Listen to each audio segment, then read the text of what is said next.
आपके साथ मानवी ठाकुर और आप देख रहे हैं आज की आवाज एमपी। हनुमान जी के परम भक्त जीवन भर करते रहे रामायण पाठ। मौसम कैसा भी हो, लंगोट के अलावा कुछ नहीं पहना। खरगोन में संत सियाराम बाबा ने बुधवार सुबह अपनी देह त्यागी। मोक्षदा एकादशी और गीता जयंती के योग में प्रभु मिलन हुआ। पिछले कुछ दिनों से वे बीमार चल रहे थे। इलाज के दौरान भी वे लगातार रामायण का पाठ कर रहे थे। निधन की सूचना के बाद भक्त उनके अंतिम दर्शन करने भटियान बुजुर्ग आश्रम पहुंच रहे हैं। नर्मदा तट स्थित भटियान बुजुर्ग में संत सियाराम बाबा 95 वर्ष का बुधवार मोक्षदा एकादशी पर सुबह 6:10 पर प्रभु मिलन हो गया है। आज गीता जयंती भी है। उनका अंतिम संस्कार शाम 4 बजे आश्रम के पास किया गया। बाबा पिछले 10 दिन से बीमार थे। आश्रम में सियाराम बाबा के अंतिम दर्शन को लोगों की भीड़ जुट गई। कुछ दिनों पहले बाबा को निमोनिया की शिकायत पर सनावद की निजी अस्पताल में भर्ती किया था। इसके बाद बाबा की इच्छा अनुसार उनका आश्रम में ही जिला चिकित्सालय और कसरावद के डॉक्टर भी इलाज कर रहे थे। बाबा लगातार करते थे रामायण पाठ। सियाराम बाबा अपनी दिनचर्या में लगातार रामायण पाठ करते रहते थे। भक्तों के अनुसार वे 21 घंटों तक रामायण का पाठ करते थे। 95 साल की आयु में उन्हें चश्मा भी नहीं लगा था। भक्तों के अनुसार उन्होंने सियाराम बाबा को हमेशा लंगोट में ही देखा। सर्दी, गर्मी या बरसात वे लंगोट के अलावा कोई कपड़े नहीं पहनते थे। गुजरात के भावनगर से आए थे। बाबा का जन्म 1933 में गुजरात के भावनगर में हुआ था। 17 साल की उम्र में उन्होंने आध्यात्मिक मार्ग पर चलने का फैसला किया था। उन्होंने कई सालों तक गुरु के साथ पढ़ाई की और तीर्थ भ्रमण किया। वे 1962 में भटियान आए थे। यहाँ उन्होंने एक पेड़ के नीचे मौन रहकर कठोर तपस्या की। जब उनकी साधना पूरी हुई तो उन्होंने सियाराम का उच्चारण किया, जिसके बाद से ही वे सियाराम बाबा के नाम से जाने जाते हैं। वे भगवान हनुमान के परम भक्त हैं। निमाड़ के संत सियाराम बाबा ने आज बुधवार को मोक्षदा एकादशी पर सुबह 6:10 पर सुबह देह त्याग दी है। वे कुछ दिनों से बीमार थे। आश्रम में ही उनका इलाज चल रहा था।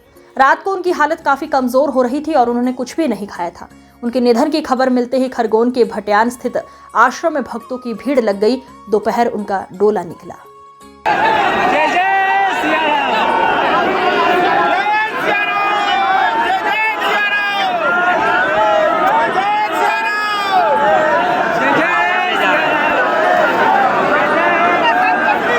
ऐसी थी बाबा की दिनचर्या। आश्रम पर मौजूद अन्य सेवादारों ने बताया कि उनकी दिनचर्या भगवान राम व मां नर्मदा की भक्ति से शुरू होकर यही खत्म होती थी।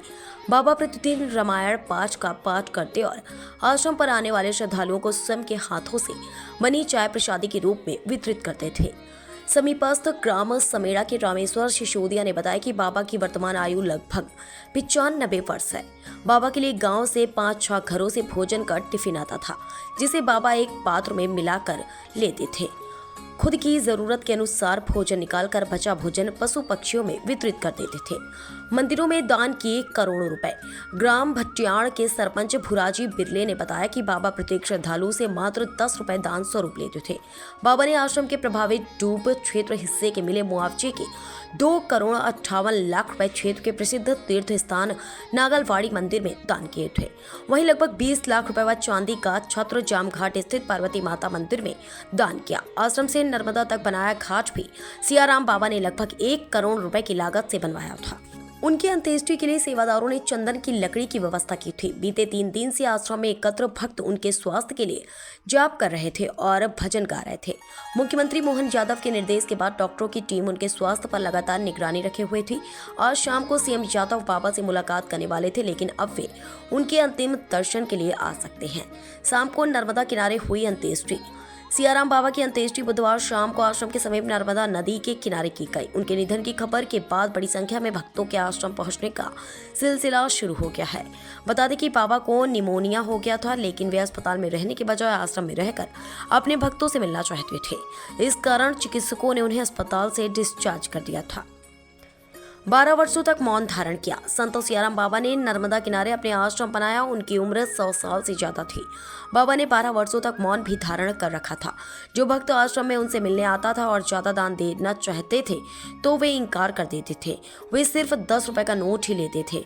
उस धनराशि का उपयोग भी वे आश्रम से जुड़े कामों में लगा देते थे।